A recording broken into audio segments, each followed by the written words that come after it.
On Sunday morning, I asked them to do something. 5 minutes later, I'm still trying. It must be because so many of you fell under the tutelage of Mr. Miyamura. He instilled in you discipline, respect. It's a privilege to have this service held here. The restrooms are located in the CE building next to the church. Just on the right as you enter the CE building, and you can go either around down. There's an access ramp on this side of the church, or just go through the foyer down and up the stairs, or if stairs are hard for you, you can do a slight detour through the social hall. Beginning this service, very appropriately, are two musical pieces. Kenny Endo will perform Moonwind on the taiko drum. The shakuhachi number is going to be a different one by a different artist because unfortunately William Watson is under the weather today. But we are blessed to have Christopher Blaisdell here, and he will be performing a number called Tamuke.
Tamuke is a requiem piece often played in Buddhist settings.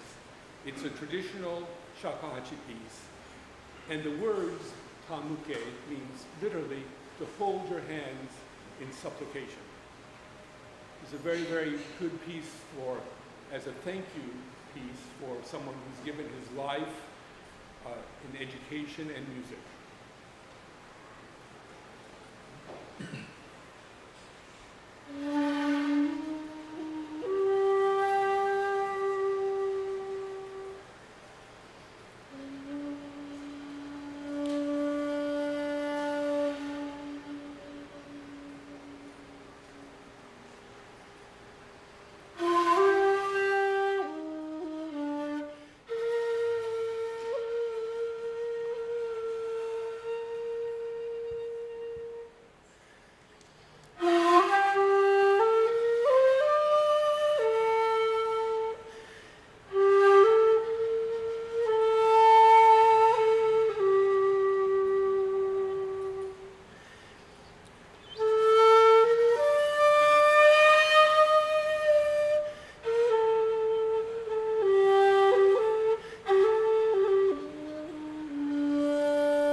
Thank you, Christopher and Kenny.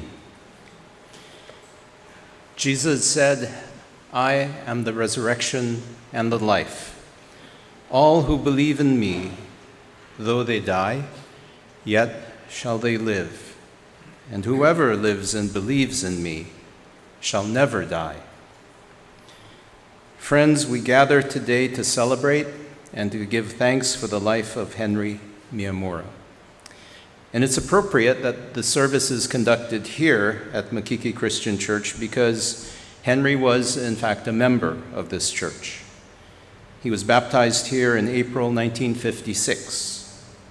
During his student years at McKinley High School, Henry was also active here in this church. He even conducted the church choir for a while, and he kept fond memories of those years. Life took him away to many other places and callings, but he always remembered and cherished what he experienced here. And as the service will demonstrate, gospel seed was sown in Henry's life, and Henry proved to be good soil, producing good fruit for the life and for the blessing of the world. Henry's story reminds me of these words from the letter of James in the New Testament. "Who is wise and understanding among you? Let them show it by their good life, by deeds done in the humility that comes from wisdom. The wisdom that comes from heaven is first of all pure, then peace-loving, considerate, submissive, full of mercy and good fruit, impartial and sincere. Peacemakers who sow in peace reap a harvest of righteousness." I invite you to pray with me. Gracious God, giver of life and conqueror of death, we praise you with humble hearts. We gather here in your presence to remember and to give thanks for the life of Henry Miyamura. We praise you for your love and for your power made perfect in our weakness. We thank you for your written word, which is a light for our path and a lamp for our feet, especially when we pass through the valley of the shadow of death. And we praise you, O God, because in your risen Son, Jesus, our good shepherd, you have demonstrated that love is stronger than death. So be our refuge and our strength as we remember and give thanks for the life of Henry Miyamura. We ask this in Jesus' name. Amen. And now performing the second movement of Mozart's Clarinet Concerto K622 are Daryl Akamichi and Megumi Pulido.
Thank you, Daryl and Megumi.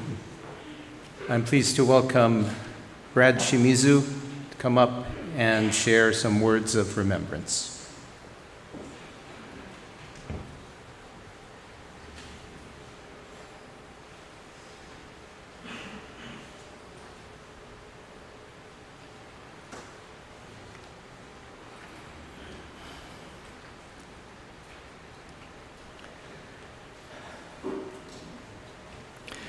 My earliest memories of Mr. Miyamura are filled with mixed emotions. We had a rocky start. Although I had some aptitude for music, I was untrained and undisciplined, and I had no idea what it meant to be part of an ensemble under Mr. Miyamura's baton. The first rehearsal in Youth Symphony was a rush. I had never heard such incredible sounds around me before. But the thrill of this new experience quickly turned to dread as he decided to go down the line and have us play one by one. When he got to me, I looked at him like a deer in headlights. After fumbling through the passage, I sat there in embarrassment, wondering what had just happened. The next week, I got to rehearsal early to be more prepared. As I warmed up, I started playing a passage from a concerto that I had always liked. Mr. Miyamura beelined it towards me, and before I could realize what was happening, there he is in front of my stand. "Brad, you can't play like that." My embarrassment from the previous rehearsal turned to self-defense. I looked at him and I said, "But I'm not even going to perform this piece."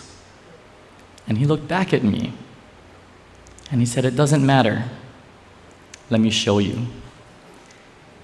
And he had me move my feet up and down to the eighth note subdivision and asked me to play the passage again. Of course, I fumbled once more. "See," he said, "you're not playing it even." And he walked away. I sat there, fuming in silence. What's his problem? I thought to myself. I come in early. I come in to practice. And there he is scolding me for a piece I'm not even going to perform. My resentment of Mr. Miyamura came to a head during one nighttime sectional when he energetically started telling a story about how his teacher would conduct a particular passage. With delight, he described, we used to call him the Claw. But, unwilling to show any interest in his story, I muttered an insult under my breath and began to imitate him as he told his story.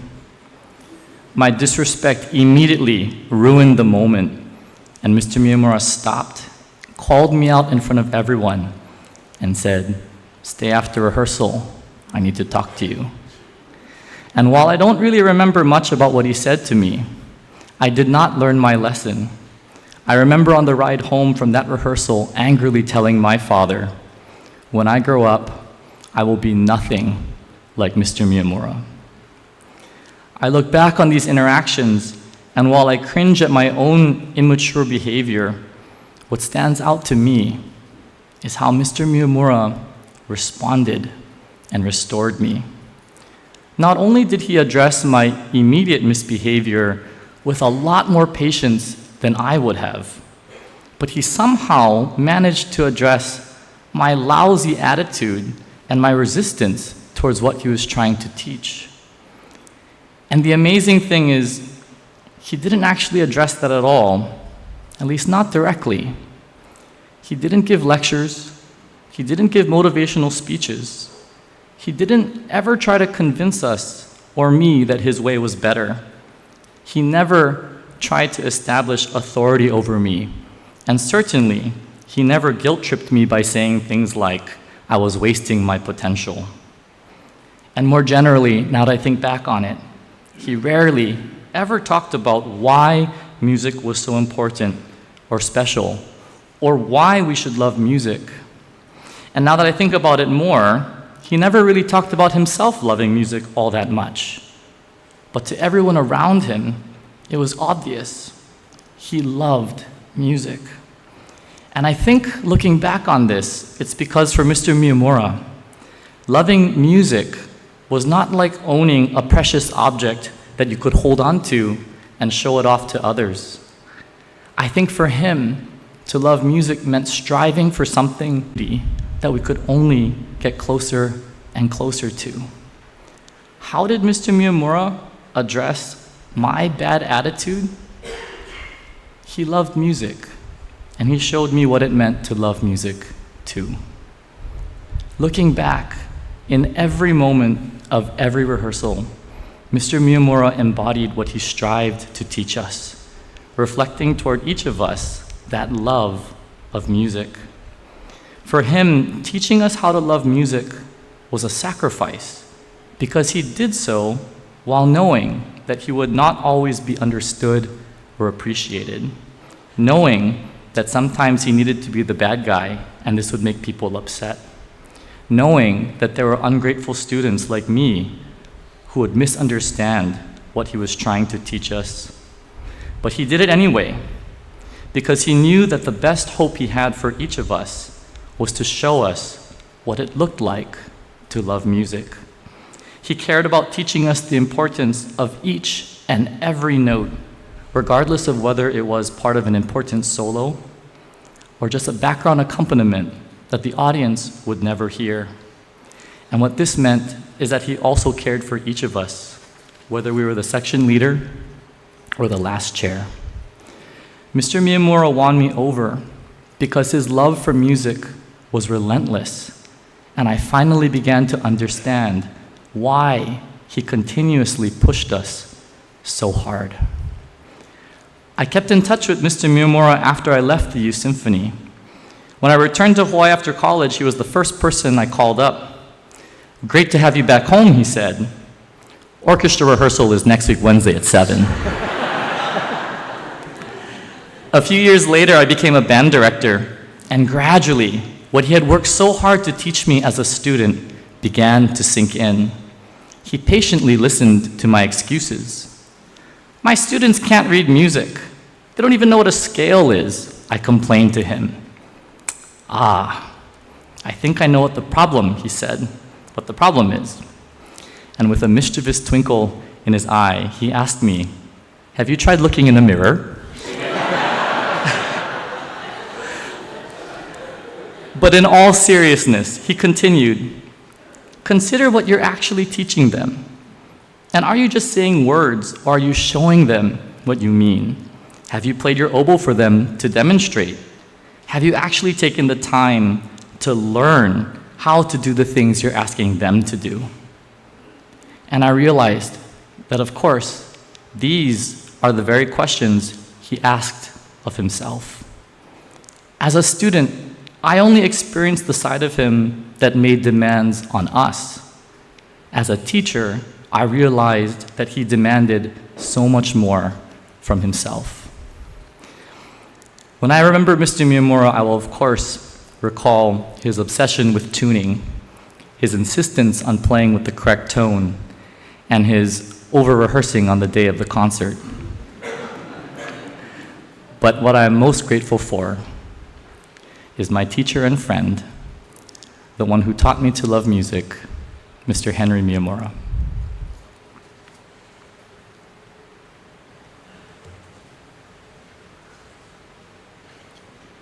Thank you so much, Brad. Now, performing My Way will be Ibe Lin and again, Megumi Pulido.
Thank you, Ibe and Megumi. Now here with more reflections on Henry's life is Mr. Dave Masanaga.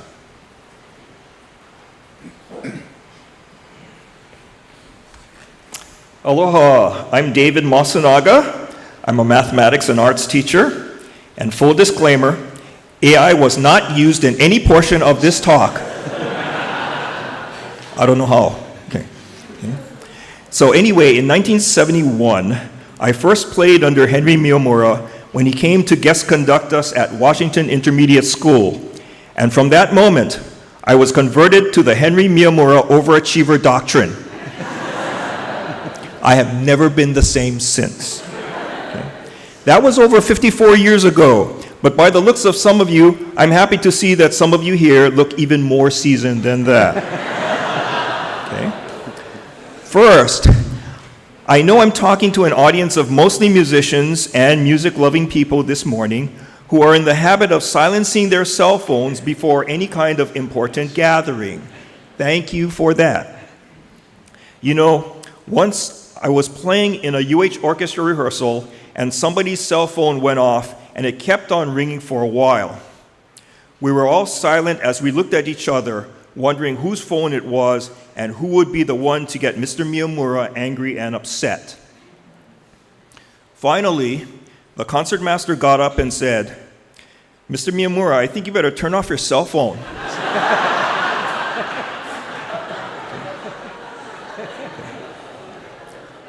I tell that story because if there's one word to describe Mr. Miyamura, he was a man who was, like his cell phone, okay, always on. Okay? On is a word that describes Mr. Miyamura and his life and career. On December 12, 1938, his life was switched on because on that day he was born in Honolulu, the child of Masao and Kikue Miyamura. Interesting story. This was the second marriage for Henry's mother because her first husband divorced her for not being able to bear children. Or so he thought. Okay? Henry Miyamura was his mother and her second husband's fifth child out of 9. Okay? And this was during Depression-era Honolulu. He attended Kaiulani School with a classmate who would also become a future musician and music educator, Roy Yanagita, who once Henry had locked in a McKinley High School locker. Okay? At age 11, Henry's mother introduced him to the sound of a clarinet in a concert of a local Japanese orchestra. And that was the start of a long journey through music, which he would characterize as a rich and fulfilling venture. He found his passion for the clarinet while at Central Intermediate School and would practice nonstop at their small bungalow on Akepo Lane. Henry's daughter, Lisa, said that he would often get kicked out of the house because he would play Pop Goes the Weasel incessantly. At Central, he was tapped by band director William Baptiste to form a band with a handful of Iolani students, and that band would play at Iolani football games. So essentially, Henry Miyamura was a charter member of Iolani School's very first band. Henry Miyamura remembers the weekly band rehearsals on Thursday night at Iolani's chapel at their old Nu'uanu campus. At the football games, the band boys were outfitted with Eisenhower jackets and were paid 25 cents, enough to cover the cost of a hot dog and a drink. I was 13, he said, and since I was paid to perform, I count that as my first professional music job. Now, once the legendary Iolani coach, Father Bray, dropped by to tell the band how much he appreciated their support at the games. "I'm proud of you Iolani boys," the coach said. Okay. And Henry Miyamura shot right back, "We're from Central!"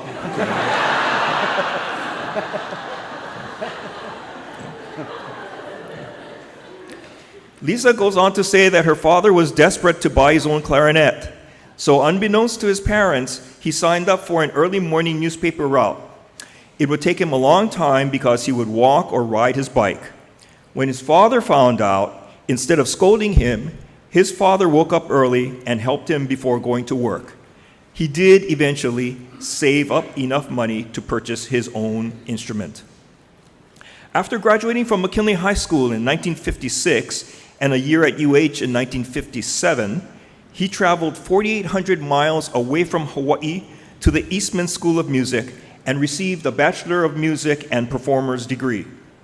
It was there where he played and recorded with the Eastman Wind Ensemble, and he also played with the Hillel Chamber Concert Orchestra and the Eastman Rochester Philharmonic. It was during his third year at Eastman that he met a graduate student in piano, a certain Marianne Blount. And maybe you might think the rest is history, but that was not the case. Okay? Henry graduated and left Eastman and Marianne behind in 1961, returns to Hawaii as principal clarinet of the Honolulu Symphony and with a teaching job at New Valley Intermediate. In 1962, in what Henry described was, quote, out of the clear blue sky, he received a phone call from Chicago. Remember, these were the days when long-distance calls to Hawaii from the mainland were rare and a very, very, very expensive thing. It was Marianne. He hadn't heard anything from her in 6 months. They caught up with each other. He found out that she had gotten her master's and went back to teach in Chicago. She asked him point blank, "Are you married?" Okay. He said, "No." "Are you married?" Okay. She answered, "No." Okay. So evidently in Chicago, she had come in contact with a Korean-Caucasian interracial couple and saw how well that their relationship played out, especially in the conservative America of the early 1960s. She was interested in getting back together with Henry again. So in 1963, the year Mr. Miyamura started at McKinley High School, she took her first trip out to Hawaii to find out what the climate was like, both geographically as well as socially. And in no time, during McKinley's spring break the following March, 1964, the lovely Marianne Blount and a young, handsome Henry Miyamura were married at the famous Lakeside Japanese Christian Church in Chicago. And by the way, I've told this story before, and Mr. Miyamura said, be sure you put in the word handsome now inside there. This was the start of a storied professional and personal collaboration. The beginning of this collaboration was also the beginning of a famous 14-year run of band directing at his alma mater, McKinley High School.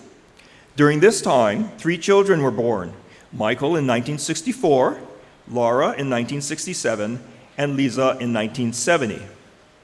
When I say collaboration, that was in all senses of the word.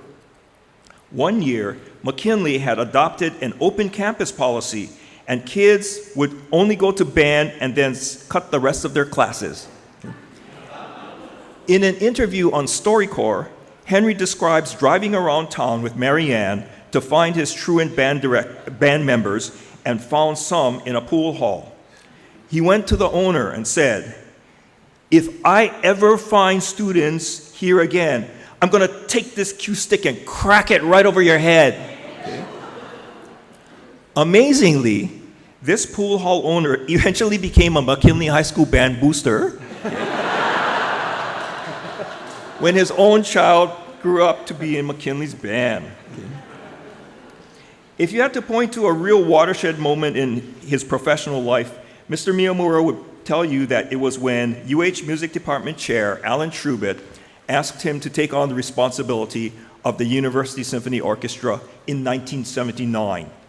He left McKinley but said, quote, "In 1 year's time at UH, this opened up a totally new vista for me, which led to an eventual appointment to the assistant conductor position at the Honolulu Symphony, where I spent 8 seasons, and in that position worked with piano soloist David Barilan, violinists Charles Traeger and Joshua Bell, guitarist Manuel Barreco, and trumpeter Wynton Marsalis, among many, many other local bands and soloists.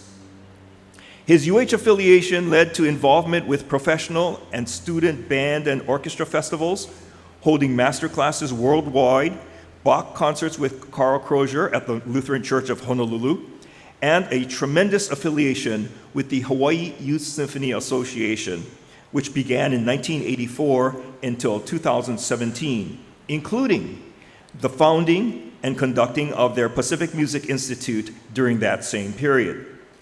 As Youth Symphony Music Director, he conducted over 500 concerts, which included every famous local artist you can think of, a small sampling being Ho'okena, Mauna Lua, Gabe Baltasar, Kapena, Jake Shimabukuro, Willie Kay, Naleo Pilimehana, Makaha Sansa Nihao, Al Harrington, Kalapana, Jimmy Borges, Robert Casimiro, Beamer, and so on, okay? It's a huge list. Upon his retirement from the university, Henry wrote, quote, "In my 34-year tenure with the UH Symphony Orchestra, we have done unbelievable concerts. We have worked with internationally known artists. In doing so, the UH Orchestra was used as a catalyst for awareness of our outstanding music department. This was the larger role of the orchestra beyond just putting on a concert for the department.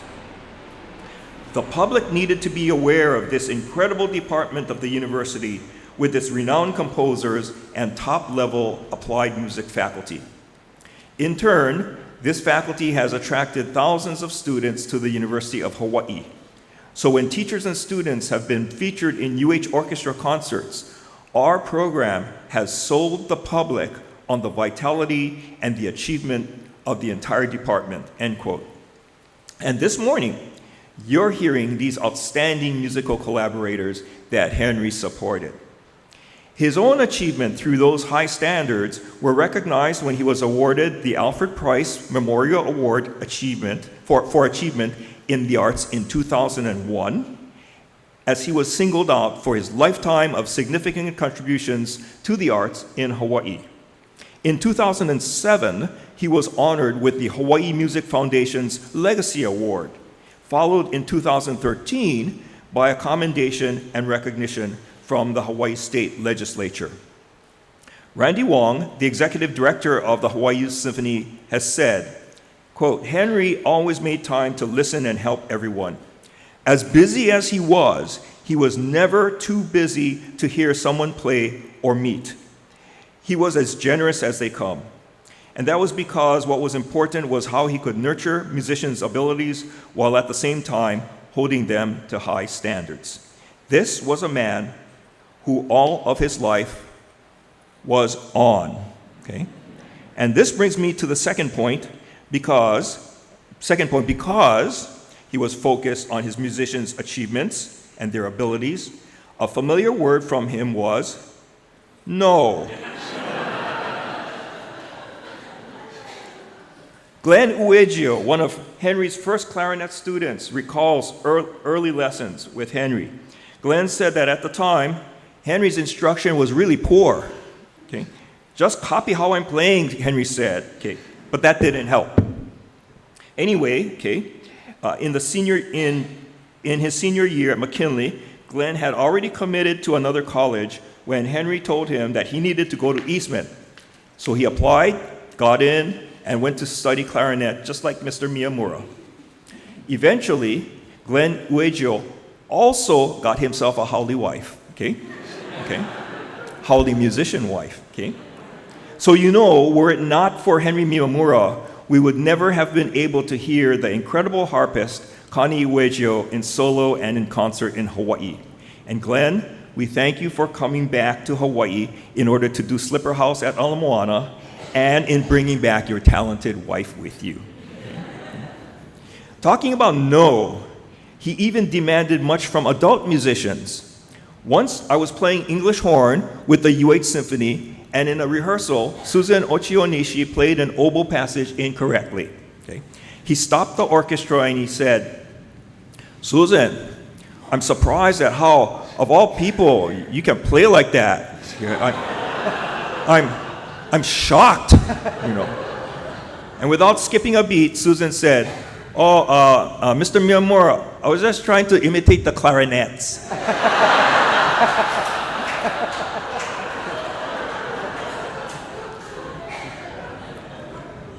Another example of no was his extreme fussiness about tuning. Sometimes concerts would be delayed 15 to 20 minutes because he was backstage tuning every single person in the orchestra with the stroboscopic tuner. Okay.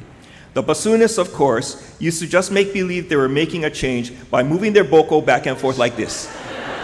Okay. Speaking of tuning, did you know that Henry's daughter Lisa has perfect pitch? Okay. He told me that when she was young, he took her to recitals and she used to say about the soloist, "Dad, they're wrong." Okay? And Henry would try to shush her to be quiet, and she would say even louder, "But they're out of tune." Okay. Another implicit no is with regard to recitals. The UH students used to always say that if Mr. Miyamura didn't like how the recital was going, he'd just leave, okay? But not quietly, okay? If you're playing on stage and you hear an Orvis Auditorium seat going boom, boom, boom, boom, boom, okay? Then it means Mr. Miyamura hurriedly got up and very indiscreetly left, so fast the seat made that sound right behind him, okay? Perhaps his biggest no was during a Namele concert series where he had a medical issue and needed to go to the hospital. Les Murata remembers calling Grant Okumura to take over, but Mr. Miyamura didn't want to be in the hospital during the busy rehearsal weekend. He wanted to be rehearsing the YS1 kids. Well, on Sunday's dress rehearsal, to everyone's surprise, here comes Henry in his hospital garment. He walked out of the hospital without the doctor's permission to see how the rehearsal was coming along. Okay? The doctor was upset, but he could not stop him and told the family that he has to come back in a few hours. That showed how intensely he cared about how the kids in YS1 would do. Now, if you knew Mr. Miyamura for any length of time, he asked you to get involved, and that's coded language, which meant you had to volunteer to do stuff for him or his organizations, okay? But, okay, that doesn't mean he was manipulative like the Wizard of Oz.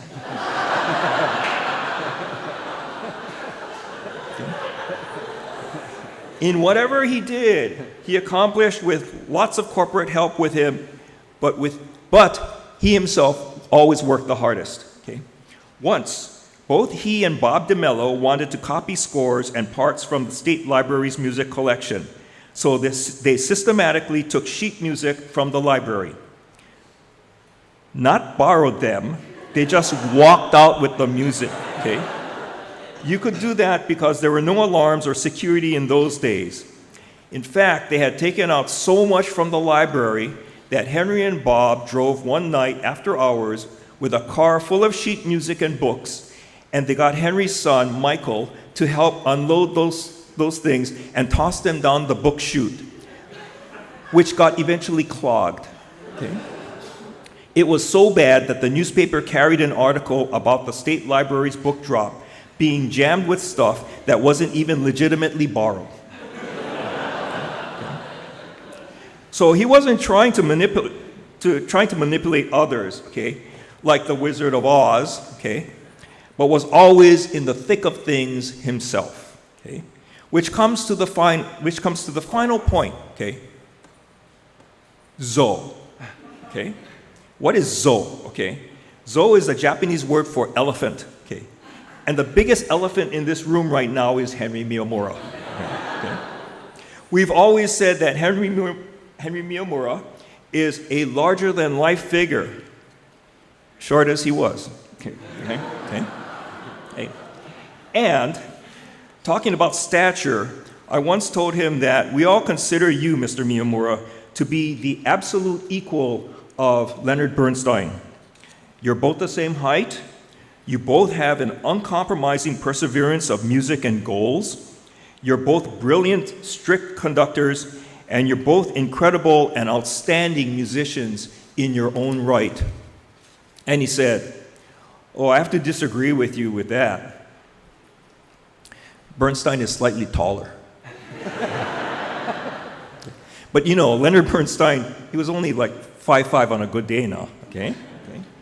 Now, even though he's not physically here, he still lives with each of us today.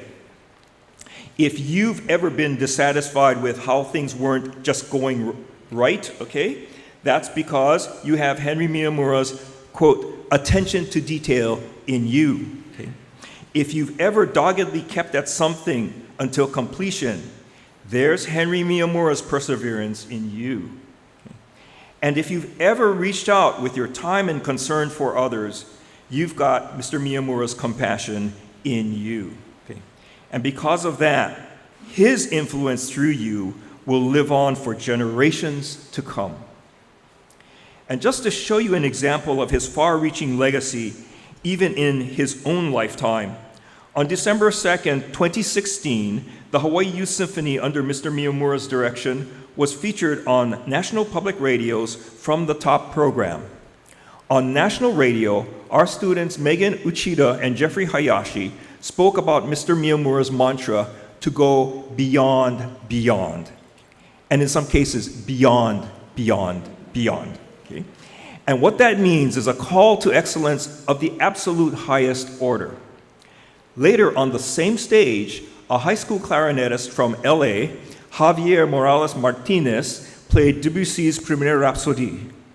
What most people didn't know was that Javier's teacher was Michael Yoshimi, who was a student of Henry Miyamura. Okay. So on that program was both Mr. Miyamura and his musical progeny, his clarinetist grandson, so to speak, Javier Morales Martinez. By the way, Michael Yoshimi was mentored at Northwestern University by Henry Miyamura's Eastman classmate and principal Chicago symphony clarinetist Larry Combs. But Michael has said that Mr. Miyamura could play rings around Mr. Combs, absolutely no comparison. Okay.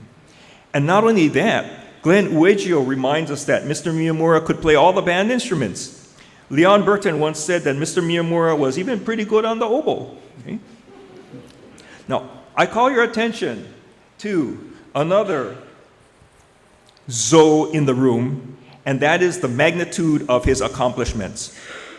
Looking in your program, when you QR code the icon in your program, it will lead you to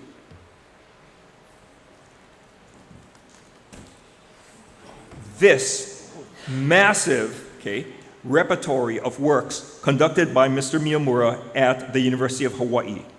Very few professional conductors have a repertory this large.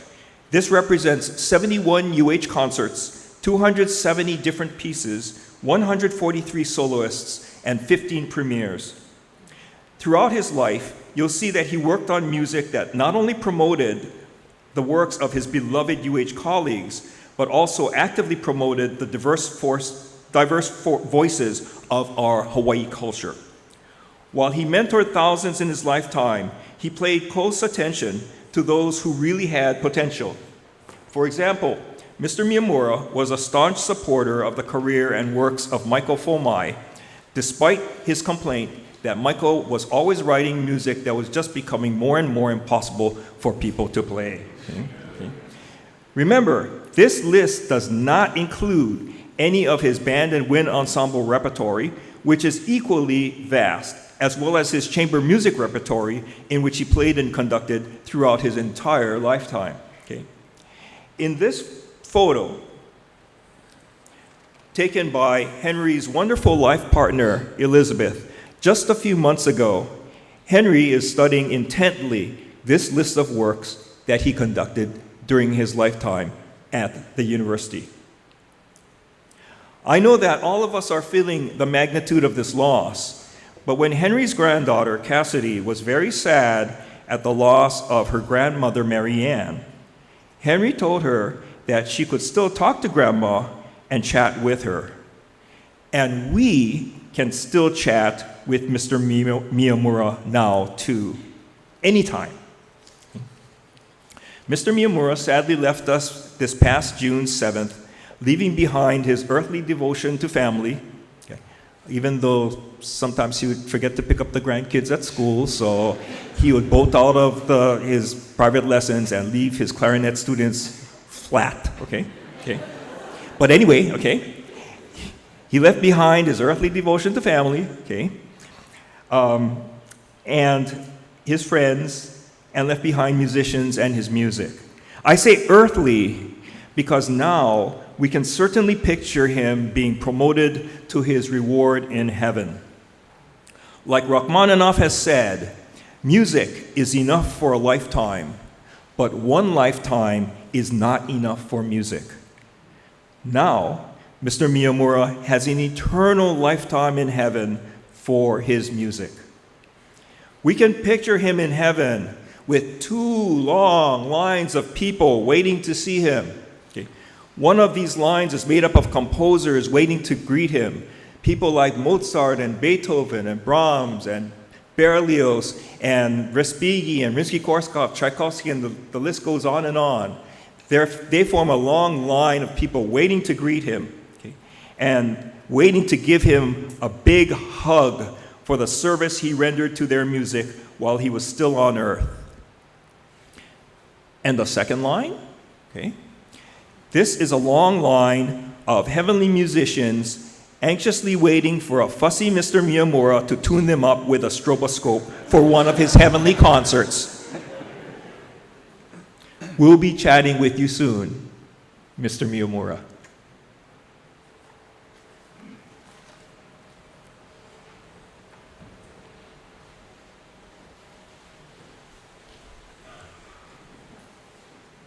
Thank you, Dave.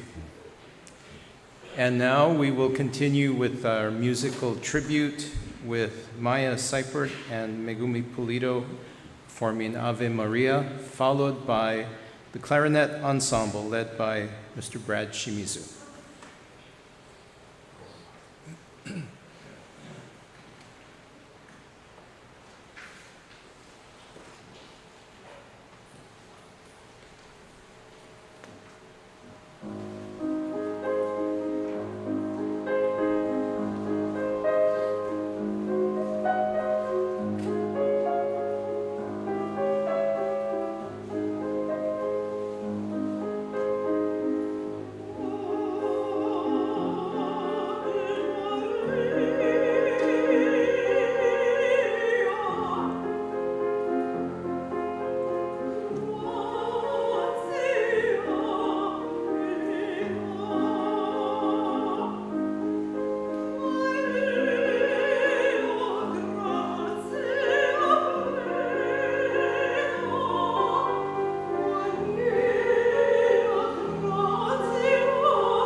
Thank you all.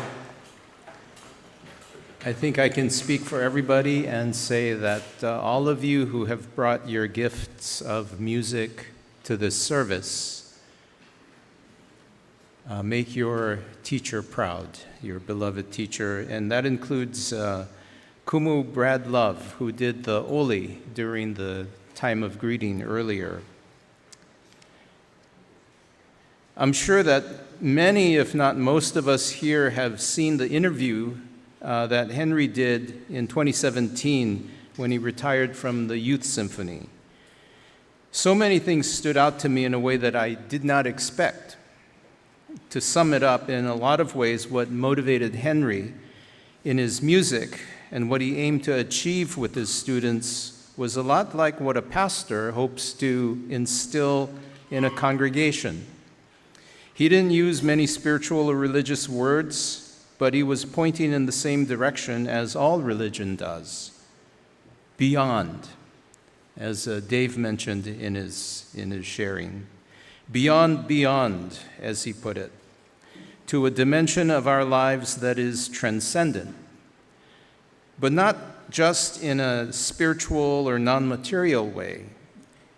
Transcendent, but also very connected to real life, to the world as it is. Henry told the story of his father, a carpenter, working on military bases here during World War II, and giving his home lunch of Spam musubi and other good stuff to Japanese POWs who were there, struggling to adapt to a Western diet. Early on, Henry was exposed to an example of empathy and generosity in his own father, and the lesson stuck. Between the example of his father and the good news of Jesus that Henry found here, something wonderful took root and flourished throughout his life. Music and faith may seem to be different things, but there's an awful lot of overlap between the two, as I'm sure all of you realize who have studied music. Music opens us to a dimension of life that goes beyond the material, beyond what is seen. Music transports us in ways that even words cannot. Henry referred to this dimension as the intangible. He waited for his students to go beyond the black and white notes on their scores, to be brought to life by the music, by transcending the music through performance. He said he could see it in your eyes when you got it. There's a chemical change in you when that happens, he would say, and that makes the whole program more than worth being part of. He was speaking of the Youth Symphony, but I'm sure it applied wherever he taught. Henry saw and encouraged others to see the more of life, the beyond that is always before us and inviting us to step into. And being a director or conductor of a band or orchestra provided a natural framework for a crucial lesson along these lines, moving from the me to the we. Playing together can never be about me, or I, he said. It has to be we. 101 have to sound like one. And Henry had the gifts and the grace to make that happen. The kind of work Henry did nourishes the one crucial social skill that we all lament that we lack so badly today, going from the me to the we, working together in harmony. And Henry was humble and wise enough to know that even though he was in charge, even though he was the one conducting, he wasn't the driving force. He wasn't the one it was all about. It was all about the music. He was the master in a way, yes, but not the one it was all for. The music was the driving force, and always knowing this, no doubt, contributed to the positive and life-giving way that Henry brought out the best in his students. Henry said the music was the driving force, and I have no doubt that God was in the music, because it's clear to me that God was often working through Henry. Henry Miyamura was a blessing as family man, teacher, community leader. He merged his life with countless individuals and communities of people, here and far away. His humility, generosity, discipline, and commitment to excellence encouraged and inspired countless students to go beyond. He was a vessel of God's life-giving purposes and plans. May we all find our own ways to continue in his legacy. And I invite you now to pray with me as we commend to God the life of Henry Miyamura. We lift up our hearts to you, gracious God. You are our strength and our Redeemer, our beginning and our end. And with faith in your mercy and wisdom, we entrust Henry Miyamura to your eternal care. We praise you for your faithful love for him all the days of his earthly life, and we thank you for all that he was to those who knew him and loved him. We are glad for Henry because all sickness and sorrow are ended, and even death is past. We lift up his family and all who mourn him this day. May the good fruit that he sowed continue to nourish and bless us all, and may all who mourn know the consolation of your love. Through Christ we pray. Amen. Receive the blessing. May the grace of God surround you, the love of God sustain you, and the peace of God go with you this day and always. And now, Grant Okamura will conduct the orchestra in 2 numbers, Aloha Oe and the Black and Gold, the McKinley High School fight song.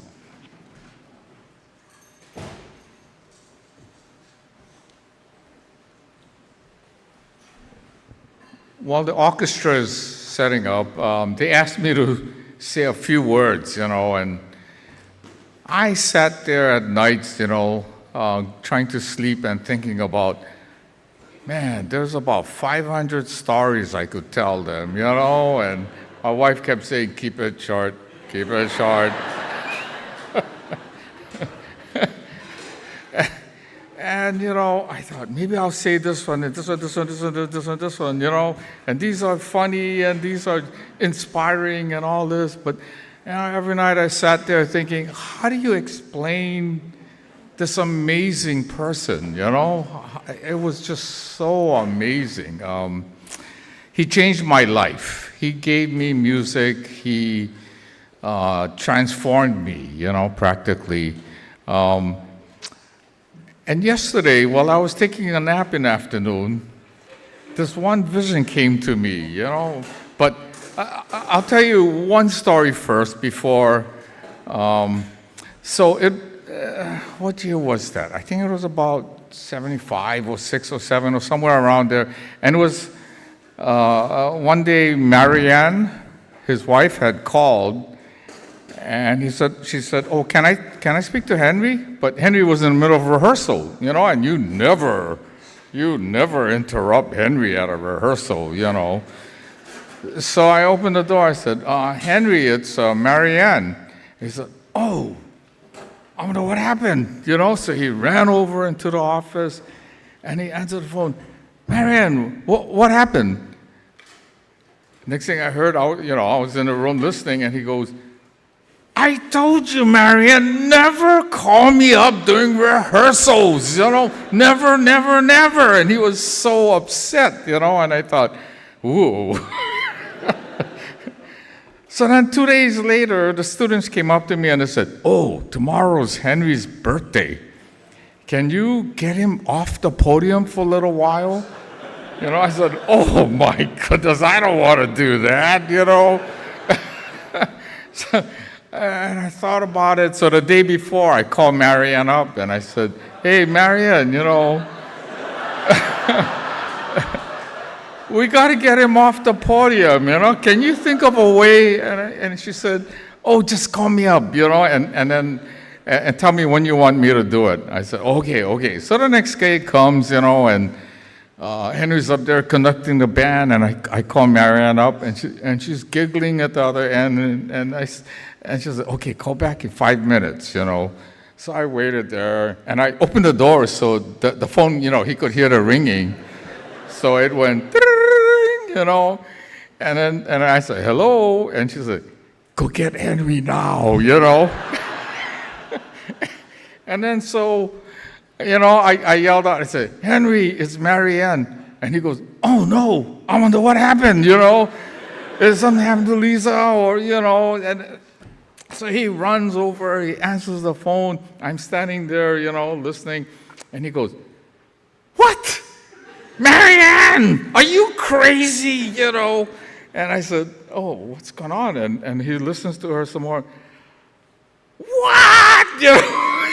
He was furious, and he just, I don't know if he swore or what, but he was so upset, I told you never call me during rehearsals, And then he he went outside the door, and the band went, happy birthday to you.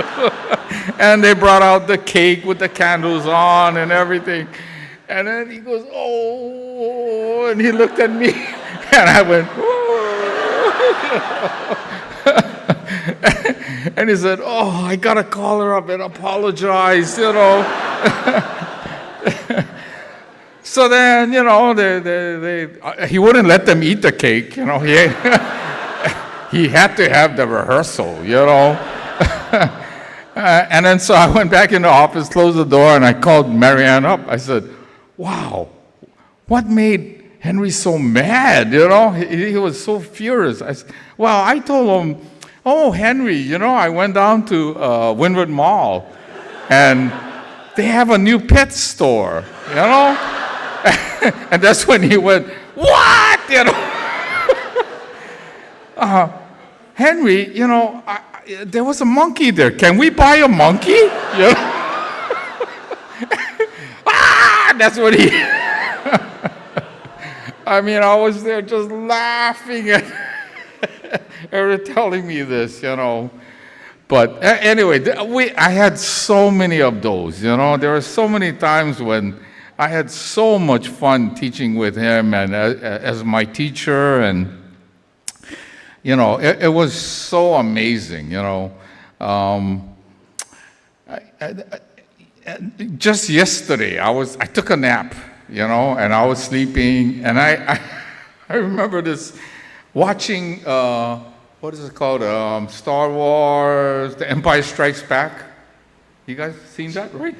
So, Luke Skywalker crashes his X-Wing fighter into the forest. You remember that part? And it kind of sinks into the swamp. And in the next couple scenes, out comes Yoda, and, he teaches them about the Force. And I'm watching that. I still remember watching that scene and thinking, Henry.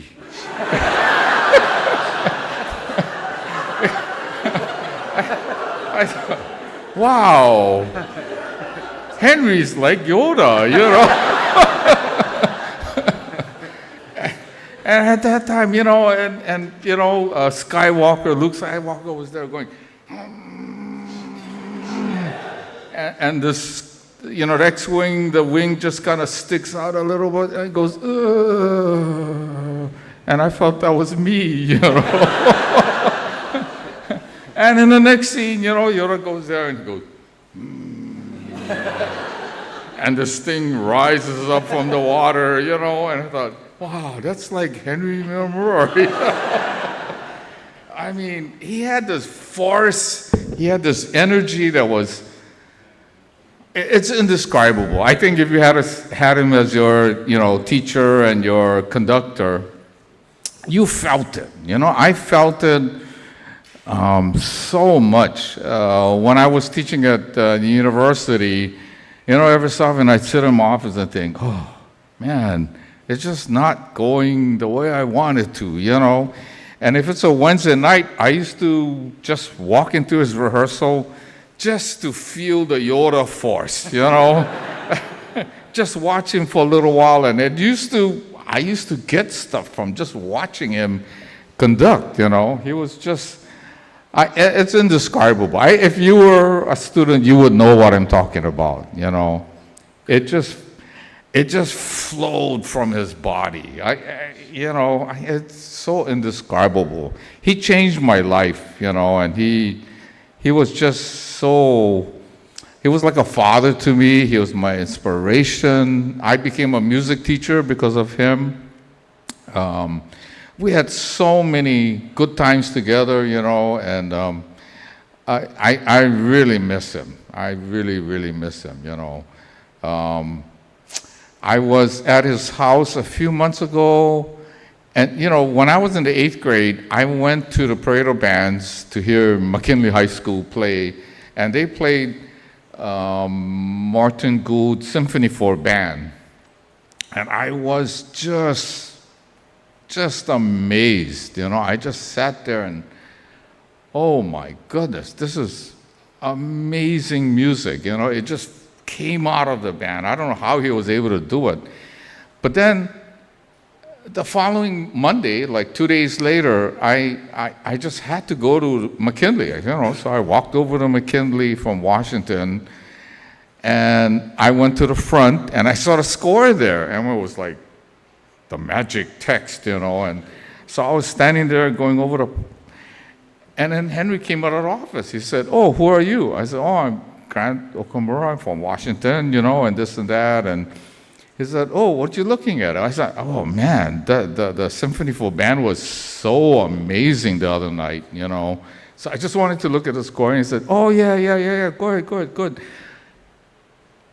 But you know, a few months ago, I had dinner with him, and he said, "I remember you came to the band room when you were in the 9th grade," and he remembered that whole scene, you know. That I don't know how he remembers that. I wasn't one of his students at that time. I just come in, and you know, I just was so curious about this amazing music that he had just done with the band, and I was really amazed that he remembers. He could tell me all the things that, you know, what he said to me and everything, you know. But so Henry was just, I can't put it in words, you know. The only thing I can do is say he was like Yoda, you know.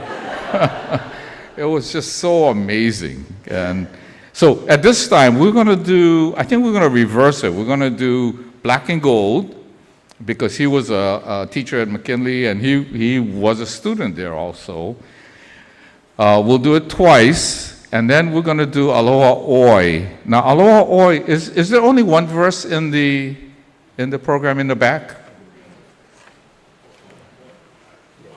One and the chorus, right? So we're going to play it. We're going to play it the first time just by ourselves. And when we go over the melody again, if you'd like to join us in singing it, please do so. Okay?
On behalf of the Miyamura family, I want to thank each and every one of you for being here today. Your presence, whether your family, a lifelong friend, a neighbor, or someone Uncle Henry touched in some way, means more to us than we can fully express. We've all come together to honor and remember Henry Miyamura, not just for the life he lived, but for the lives he touched. He was a husband, a father, a grandfather, a brother, a teacher, a mentor, and an uncle. And to many of us, he was also a quiet example of strength, kindness, and integrity. His passion for music, his dedication to his students, and the joy he brought to every room he entered will be deeply missed. In the days leading up today, we've heard so many stories, some funny, some inspiring, all full of warmth.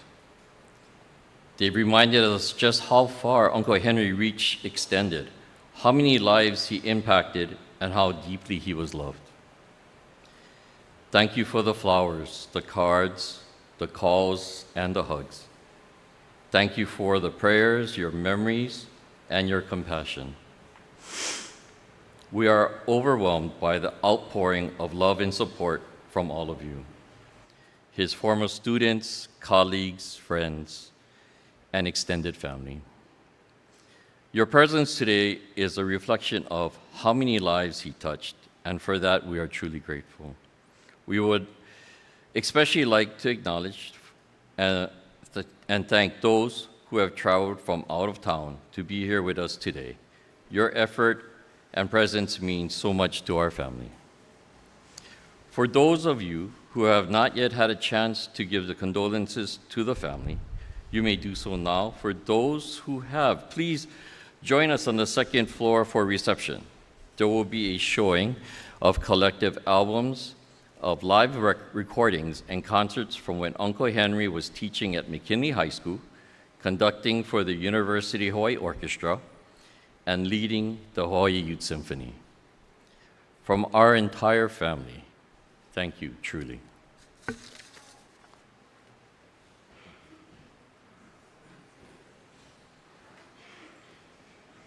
Feel free to come up and greet the family. Otherwise, you can get to the upper social hall by the stairs or the elevator in the foyer.